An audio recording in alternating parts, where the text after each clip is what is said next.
Fostering Wellbeing is a pilot programme which has been funded by Welsh Government, being part of the Improving Outcomes for Children Ministerial Advisory Group's programme of work, permanency planning and building stable placements.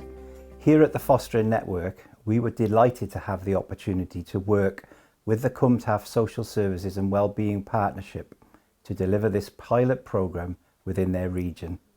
It brings together foster carers and co-professionals to develop skills and competencies in common, which will enable them to develop greater confidence in a shared and consistent approach to meeting the needs of children and young people in their care, and thereby ensuring their well-being.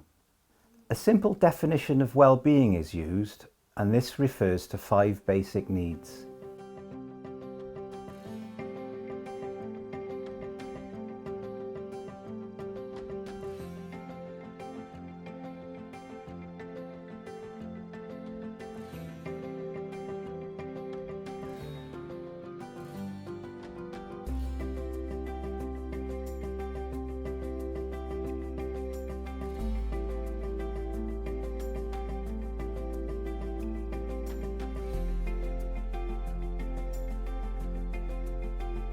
Fostering Wellbeing takes a very practical approach which promotes 10 key principles in which all the participants can relate.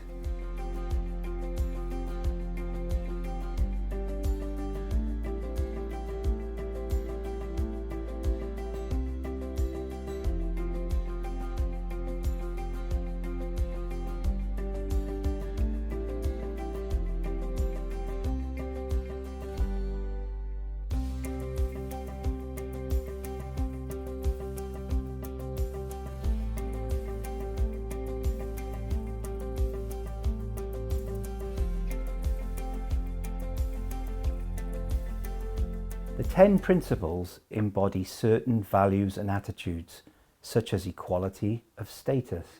Everyone is of value and deserving of respect, regardless of their role, and this applies just as much to those in care as to those who are caring for them. And certainly for me as the director of the Fostering Network in Wales, this equality of status is particularly important.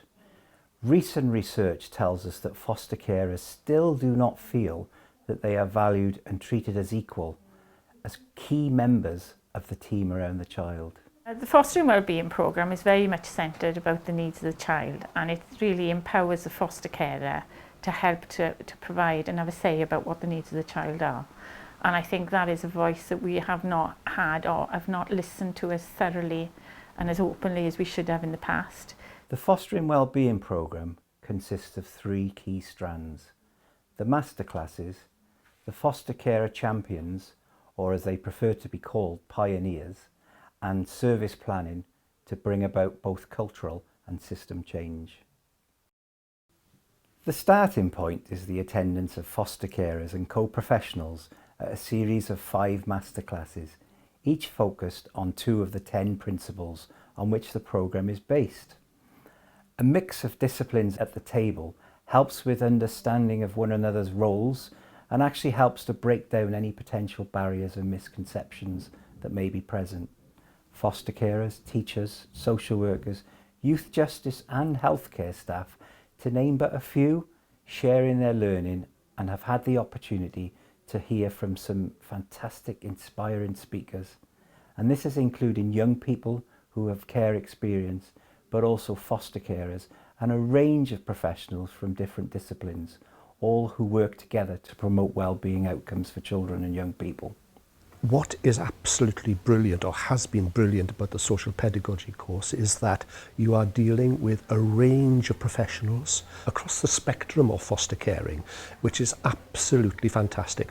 I think the benefits for the masterclasses, and certainly for the foster carers, for social workers, is really sitting down and having that understanding about what each other's role is.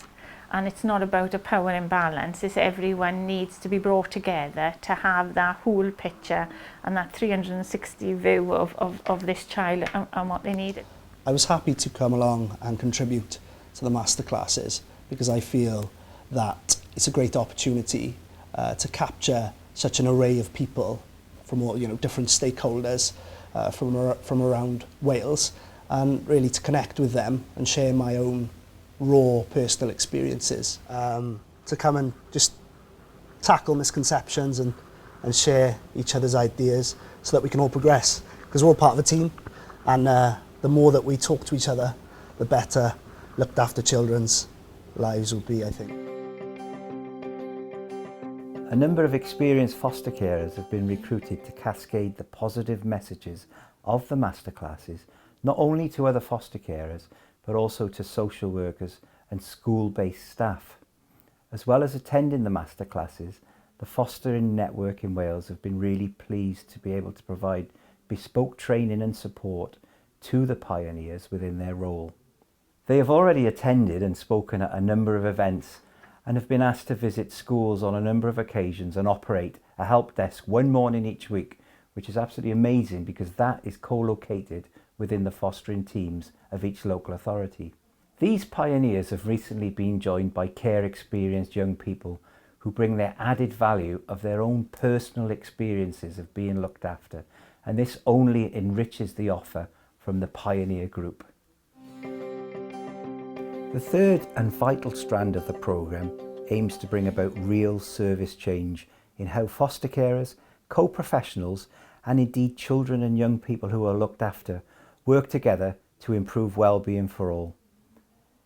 It's really encouraging that it's been led from the top, as chief officers with strategic roles have involved themselves in many of the masterclasses and have actively taken part in the agenda for change.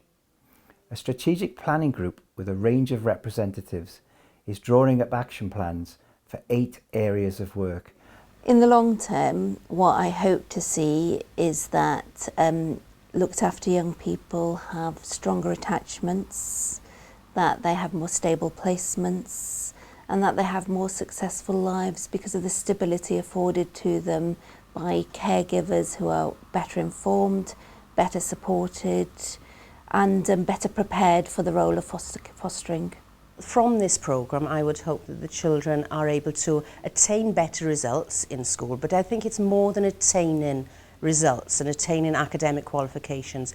It's having that it's the well-being, it's the emotional well-being which gives them the confidence to try different things and to develop skills for the future to become lifelong learners.